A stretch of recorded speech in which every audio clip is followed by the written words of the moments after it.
not only from Adam and Eve, but going through to Joseph's story.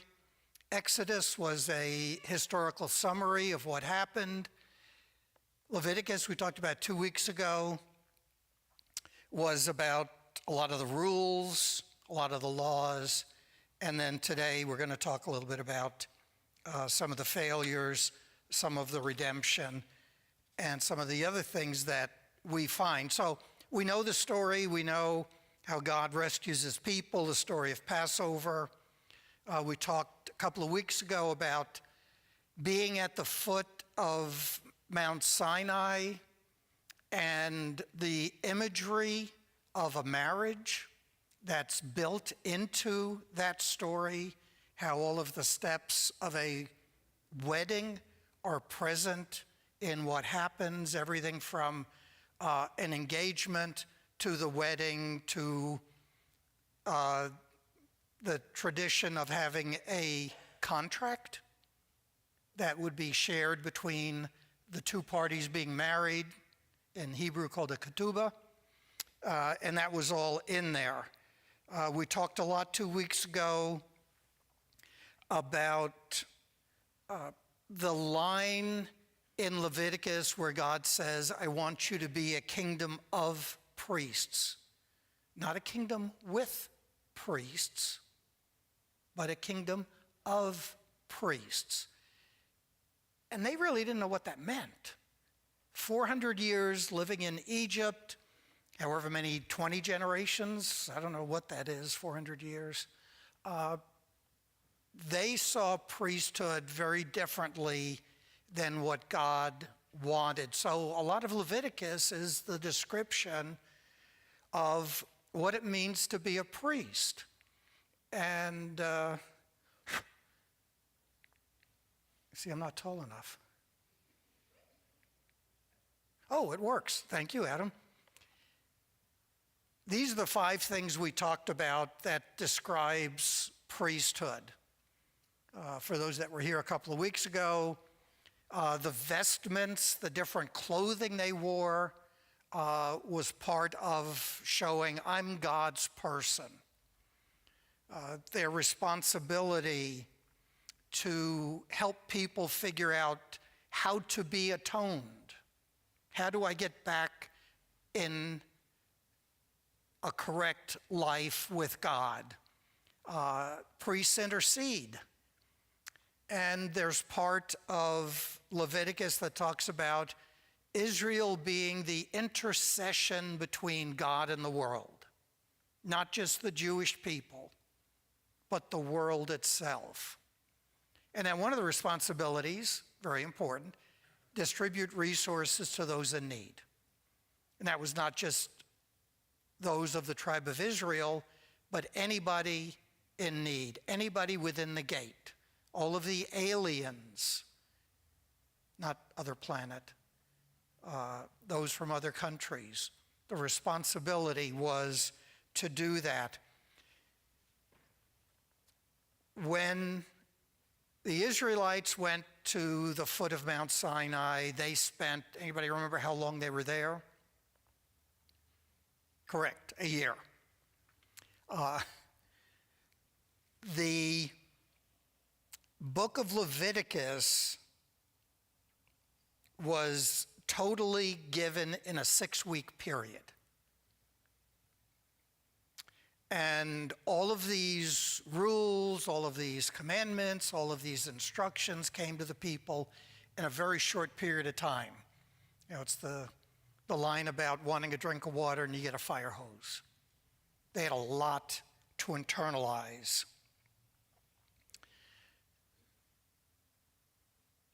And the priests were set as a separate group to help everybody understand those rules and help them live regularly within those instructions and what to do when they didn't.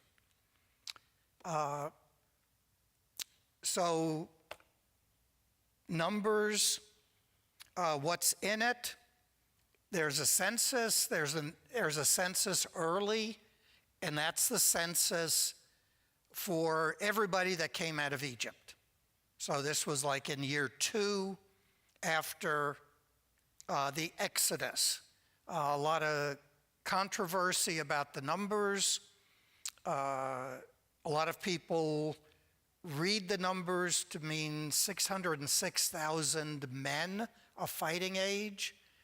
Most Old Testament and Jewish scholars believe that was a misinterpretation of a word that was taken to mean something other than a clan or a family. And so many think that it was more like 50,000 fighting men. Don't know.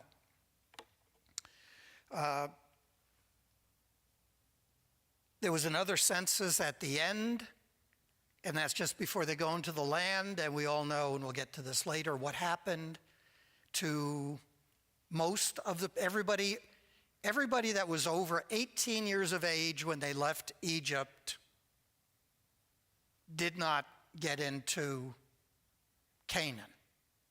They all died.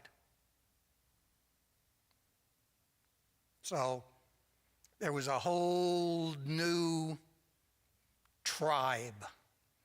And the time the law was given, it was if you're 20 years old or younger, which was 2 years after they left Egypt, they survived, other than 3 old guys. Joshua, Caleb, and who was the other one that went in the land? Maybe it was just 2. Anyway, just 2. Numbers gives a lot more detail about what to do with the tabernacle, offerings, how they set up their camp, and what they did when they moved forward. Now, the thing that we see regularly, so the failure, for those that want to look it up, I didn't make a slide, of Numbers 11, 1-3. So this is pretty early in the trek.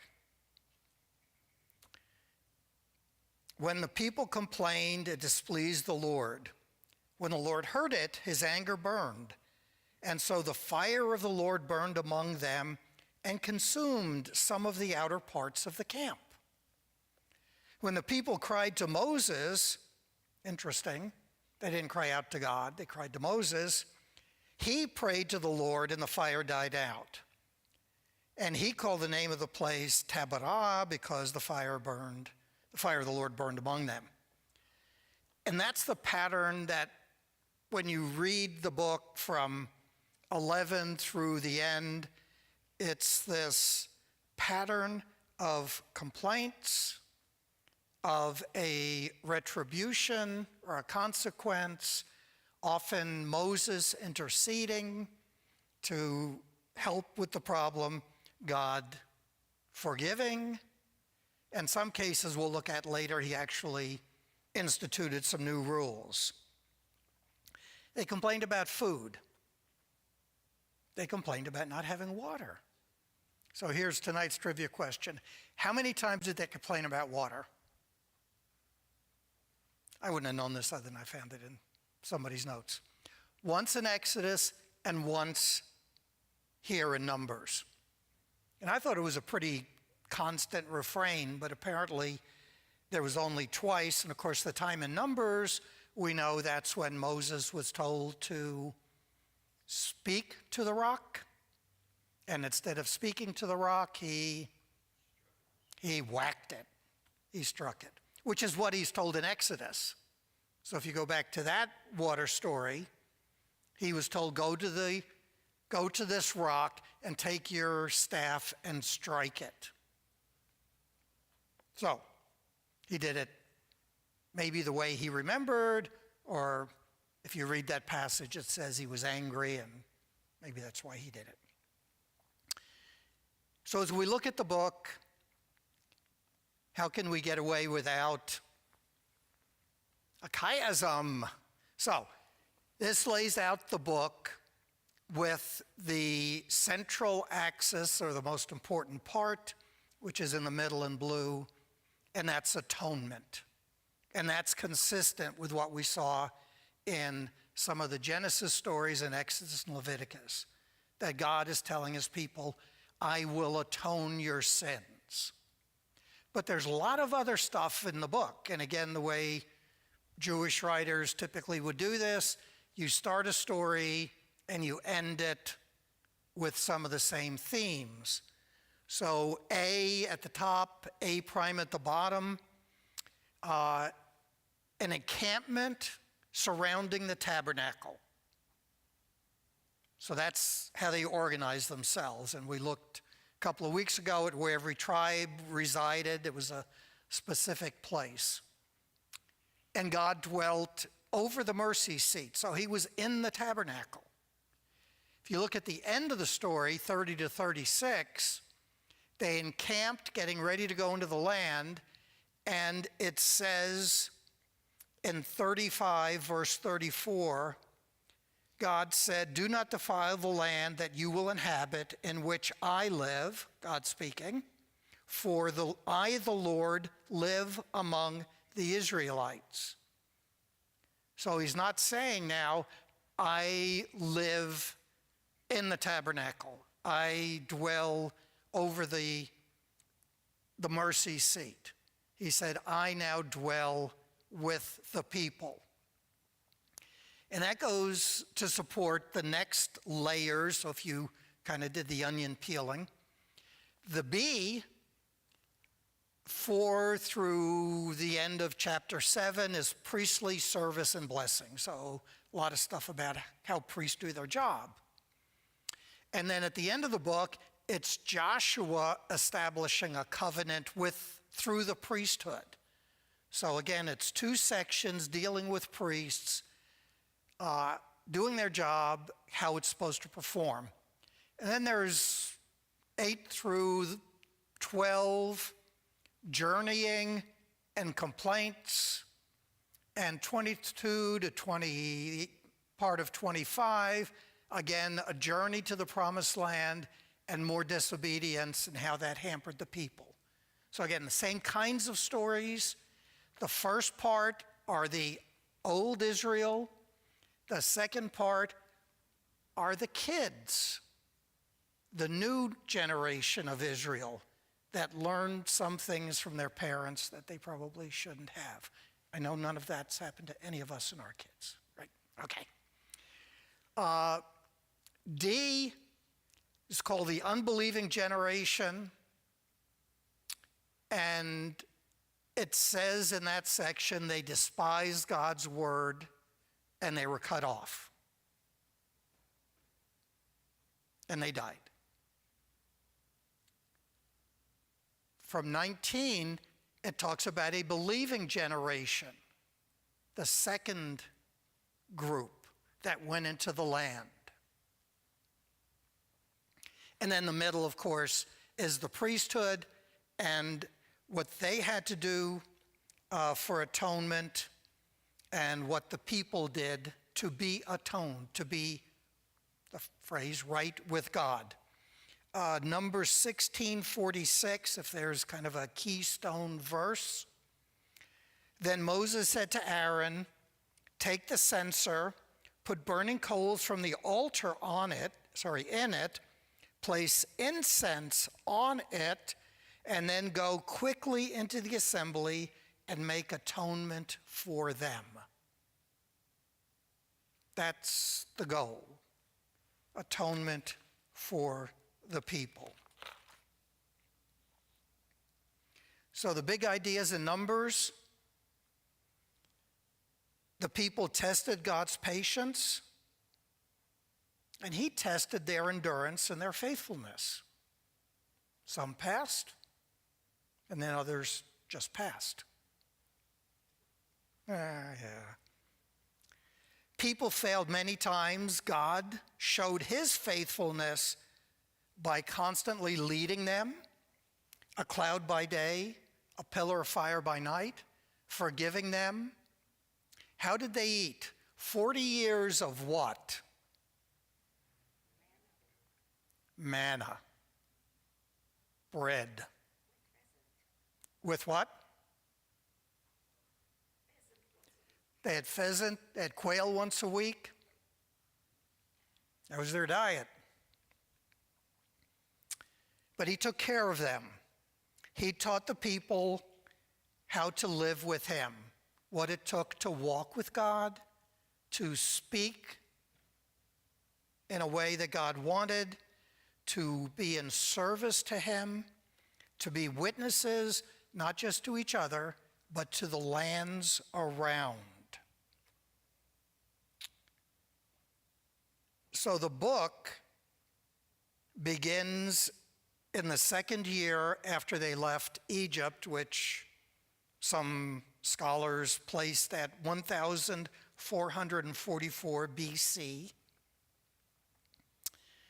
Numbers 1:1, now the Lord spoke to Moses in the tent of meetings in the desert of Sinai on the first day of the second month of the second year after the Israelites departed from the land of Egypt.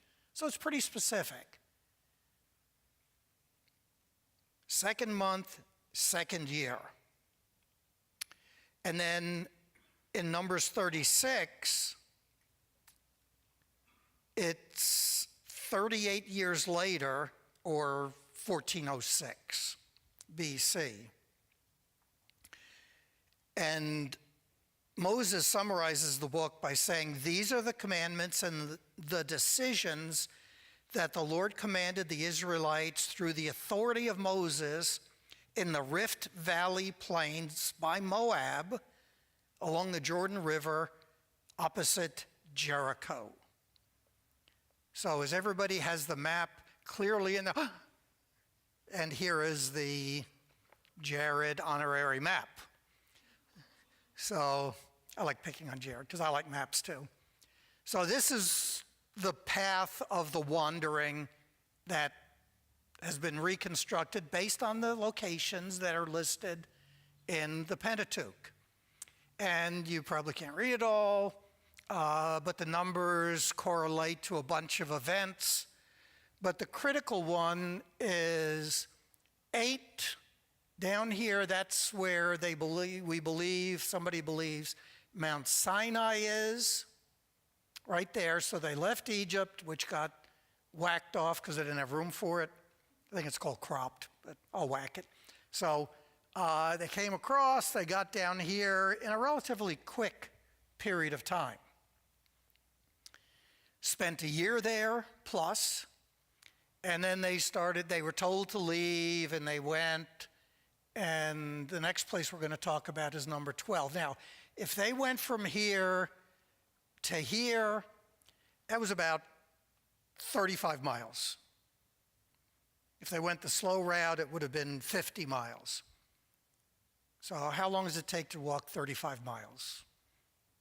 I mean, 40 years. I knew that. It would take me 40 years to walk 35 miles, but it's probably a month's trek.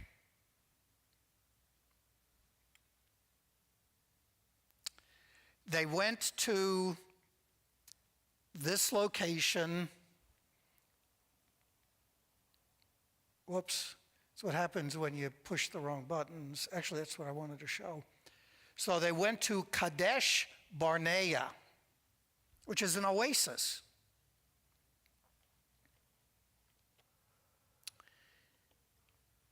And from there, they sent out the spies. We all know the spy story. I spy with my eye. No. We know the spy story, right? So it was from this. I hate it when I do that. So it's from, I have 1 week left. I will never learn how to use this correctly, but I got 1 more week to try. So from here, the 40 spies were sent to go up here and report back that, hey, we got this, we can do it, right? No. So they stopped here at this oasis, Kadesh, and they went up, Joshua and Caleb, and was right as always, among the 12 spies, were the only two that said, yeah, we can do this. So they're the only two people that were more than 20 years old at that event that went into the land. This is the place where it's believed Moses struck a rock instead of speaking to the rock, where he lifted a bronze serpent, so that they could be healed of snake bites. Why did they have all the snakes? They messed up again. And this is probably where, in Numbers 22, Balaam was rebuked by his donkey. One of the stranger stories in the book was a talking donkey. His name was not Ed. So, you can see, and those who've been to Israel, I mean, this is what the countryside looks like. It's very stark, it's very mountainous, it's very brown. Here's the river that comes through here and creates this oasis that still exists today. The name, as many names, has meaning. Kadesh means holy. So this is considered a holy place. It has the same root word as the Arabic Quds, and Jerusalem is called in Arabic El Quds, a holy place. The other half of the name, Barnea, means desert. So it's a holy place in the desert. One of the things that God did, so they came here, they camped, sent spies out,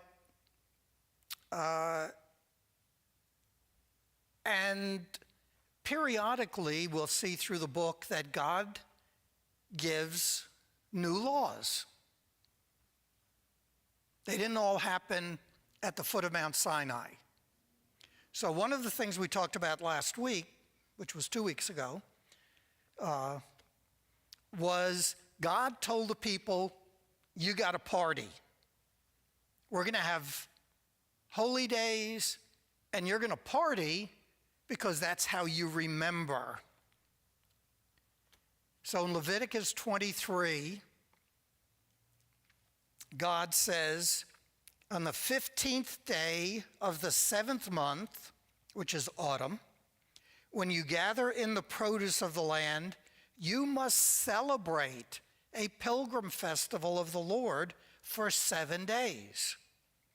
On the first day, you must take for yourselves branches from majestic trees, palms, could be leafy trees, willows of the brook, and you must rejoice before the Lord for 7 days.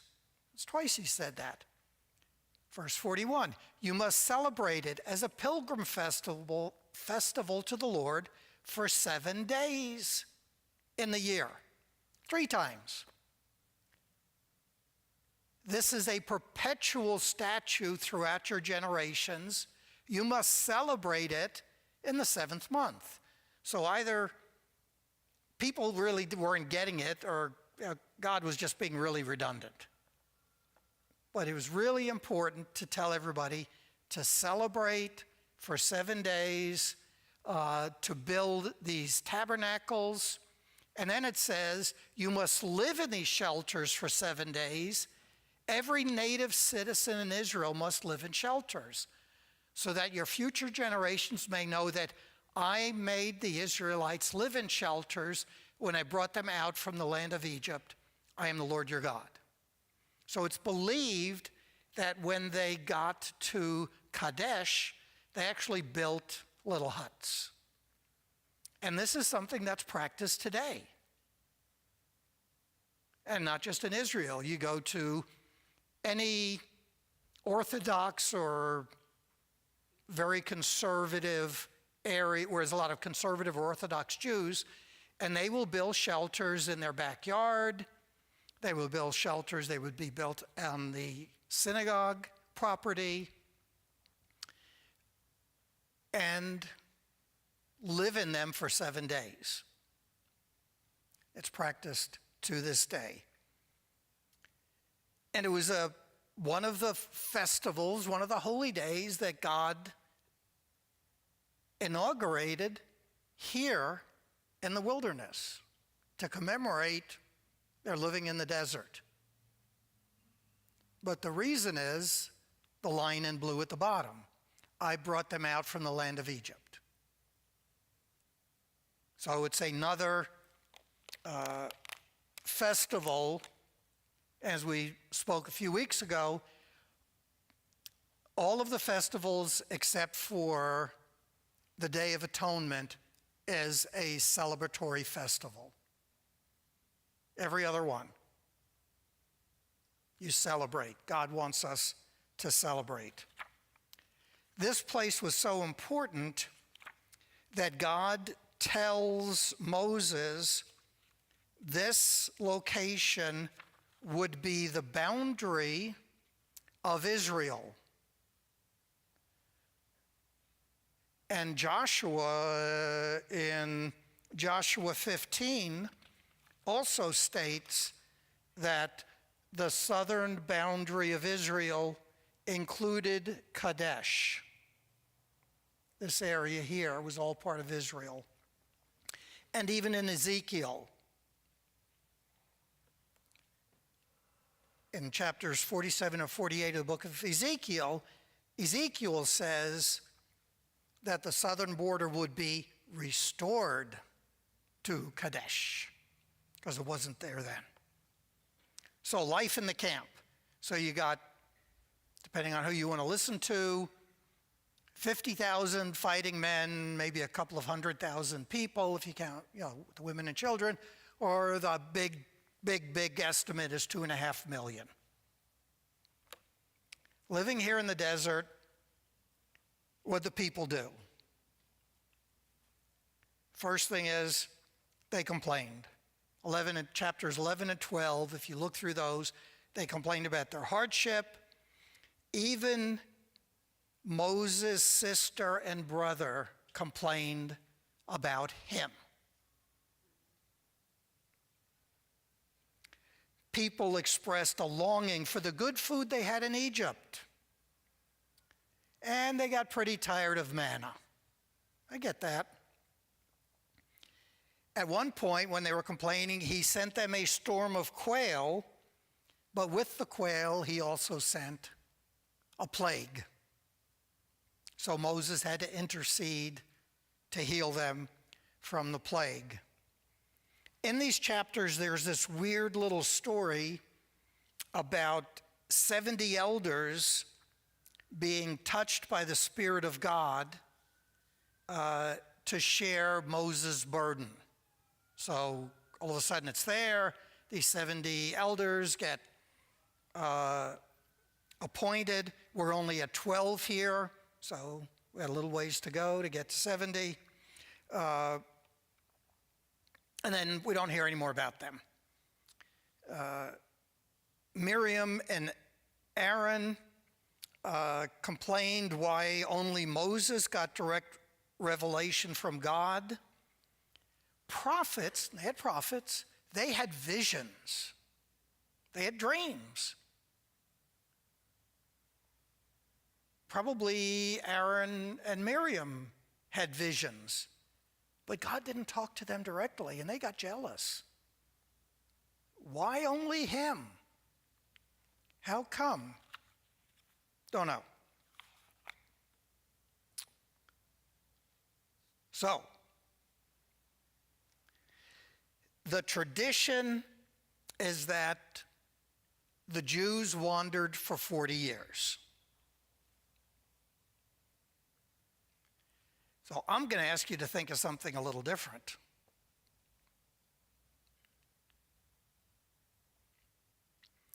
Numbers 20, verse 1. Then the entire community of Israel entered the wilderness of Zin in the first month, and the people stayed in Kadesh. Miriam died and was buried there. Okay? We know elsewhere that Miriam died in year 38.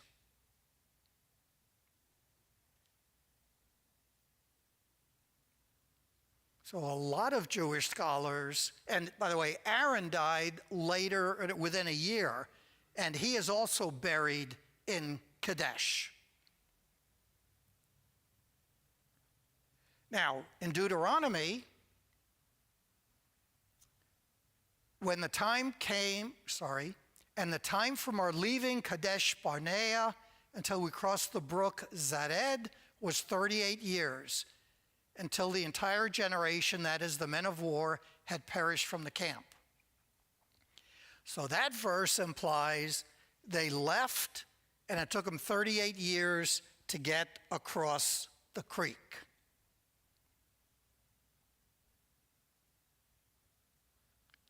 There is a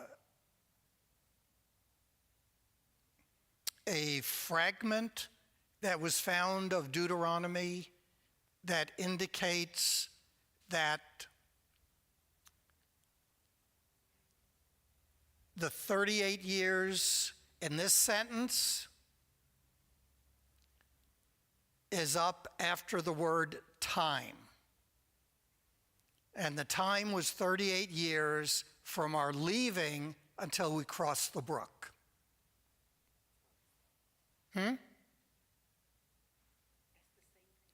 No. Here it says, we left and we crossed the brook and it was 38 years. Some think that means it was 38 years later. Some say this goes up here and they were there for 38 years before they crossed. Don't know.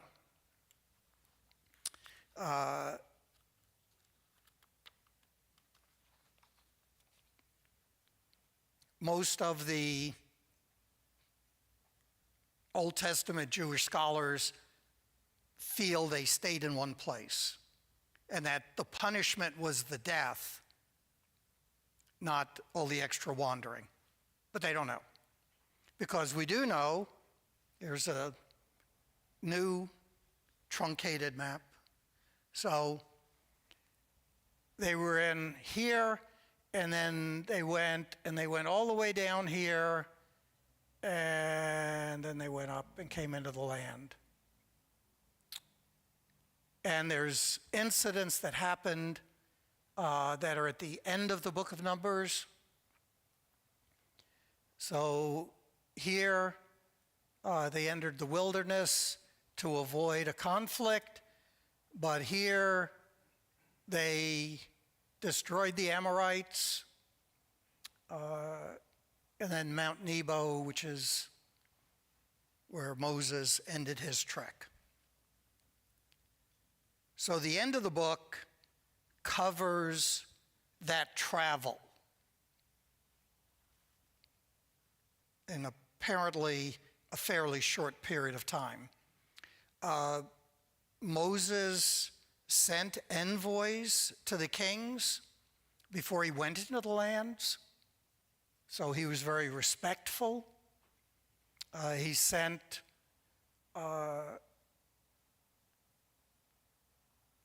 envoys to the king of Edom, and I don't know how they would have gone other than this route, but Edom said, no, you can't come through. So he said, okay, and they took a little different route. The Amorites, up at 14, they were, if you come, we're going to kill you, so they just killed them. So it was an eventful trip for sure, getting up there. And God protected them along the way. Now, one of the things we see here in our last few minutes, there are laws that are established in this book that don't appear previously. So here's a list of, and this is not all of them. We talked about the Feast of Tabernacle. There's what's called the law of jealousy, and you could read it in chapter 5. A man is jealous. He thinks his wife is having an affair, so he goes to the priest, and the priest concocts this drink, and there's the ceremony, and from that the priest can determine whether or not she in fact was doing that. There's the vow of the Nazarites, meaning one is separated. So we know some people that lived like that. There's a guy we read about, John the Baptist. Yeah, I got a minute. So this is from one of the official Catholic Church websites. Not one we use a lot. The consecrated life has been part of the true religion since before the time of Christ. In the Old Testament, there was an entire order of men and women known as Nazarites, who were essentially monks and nuns. They took vows of self-denial, had a distinctive appearance. John the Baptist was one of these, as were Samson and Samuel. Others, too, led a consecrated lifestyle, such as the prophetess Anna, who lived like a cloistered nun in Luke. In the Christian age, Paul himself took a temporary Nazarite vow, Acts 18, and recommended that others live similarly, consecrated to God. He set up an order of widows living in consecrated life after the death of their husbands, 1 Timothy 5, warning that those were not to be enrolled in this order if they were in danger of leaving the consecrated life to get married, so as to incur condemnation. Based on this biblical material, the early church perpetrated the consecrated life, and over the years it has taken many forms. There arose orders of widows, orders of virgins, and orders of deaconesses, women who assisted in certain church duties. Later, they were merged into the modern concept of the nun, and men consecrated becoming known as monks. So, interesting summary from the Catholic Church. Cleansing of the Levites. Apparently, they got to this point, and there was no regulation of how the Levites would cleanse religiously, so the instruction is there. There's also an example of a man violating the Sabbath and collecting wood in chapter 15, and the story says the priest didn't know what to do with him because nobody had ever violated the Sabbath like that. Seems odd. They asked God what to do. God said, stone him. So, take that. But at the same time, God declared, people need to remember my requirements. So it's in Numbers, who knows what tzitzits are. The tassels. You see an Orthodox Jew on the corner, they have hanging from their shirts, there'll be tassels. They're all white with one that's blue. One thread is blue. And that's from Numbers, because after they stoned this guy, said all men must add tassels with one blue thread on their garment corners in order to help a person, quote, remember all the commandments of the Lord. Now, there are 613 commandments. Just saying. But the tassel was instituted here as a memory aid. Law of inheritance is pretty interesting in that it provides that a man without sons could pass his inheritance through his daughter. Now think about it. This is 1400 years before Christ. And here was the law saying women have rights. It's pretty novel. Now, there was one requirement. She had to marry a man of her own tribe. I don't know that Stephen is of our tribe, but he is now, so it works for our daughter as well. So here was a law that was given that was unique in the whole world. Women had rights. They could inherit. What had happened before this was the inheritance went to a brother, a nephew, another male member of the family.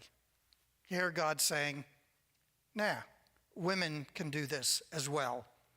And then the offerings, so particular laws for the 7 days of unleavened bread, and that's the holiday that comes after the Passover feast. So you have a 1-day Passover and you have 7 days of unleavened bread.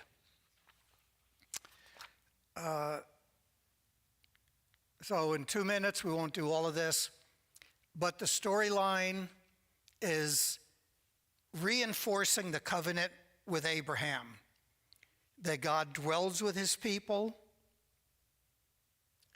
he provides for them, but there are consequences. As he sees things that need to be enforced, he creates more laws. Moses is the leader, and God reinforces. Moses is my guy. He is considered the preeminent prophet of any in Jewish history. To this day, he's the guy at the top of the prophet mountain. We see in the book rebellion against God. They rebelled against Moses. They got through it. And the other nations didn't like what they were doing, and so they threw things in their way. At one point, Moses said, chapter 14, in 11, after they're complaining, I am not able to bear this entire people alone because it is too heavy for me. But God, if you're going to deal with me like this, then kill me immediately. If I have found favor in your sight, then do not let me see my own ruin. So Moses got pretty frustrated. Just kill me. There's no buildings for me to jump off. Just kill me. So as you read Numbers, keep an eye on the land of Canaan, what happens when someone tries to curse the people, and hints of the king coming, because there's hints in there. And next week, the last week, we may talk a little bit about why Moses doesn't get into the land. And yes, we all know the story of him hitting the rock, and we may not go all into that. Deuteronomy is the second law. There's 3 speeches by Moses where he goes over the law again.